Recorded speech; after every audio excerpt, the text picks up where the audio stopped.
বর্তমান জনসংখ্যার হিসেবে মহিলাদের সংখ্যা বেশি এবং কিয়ামতের আগে মহিলাদের সংখ্যা বাড়বে।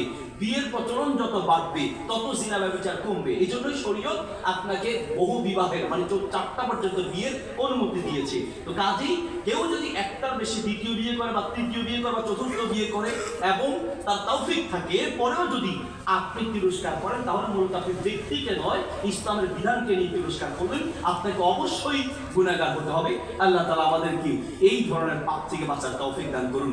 শরীয়তের অনেক বিধান নিয়ে আমরা তুচ্ছ তাচ্ছিল্য করি, দাড়ি নিয়ে, টুপি নিয়ে, ইসলামের বিধান নিয়ে। খবরদার, এক একটা বিধান নিয়ে তিরস্কারের কারণে আপনার ঈমান চলে যেতে পারে। আল্লাহ তাআলা আমাদের সবাইকে ইসলামের এই লাইনগুলো একটু বন্ধ করলেন যে শেষ করছি। ইসলামের বিধানগুলো নিয়ে যেন আমরা তিরস্কার না করি, আল্লাহ তাআলা সেই তৌফিক দান করুন। যে কথাগুলো বলেছি এই কথার উপরে আমাকে সহ আমাদের সবাইকে ইসলামের প্রত্যেকটা বিধান মানার তৌফিক দান করুন।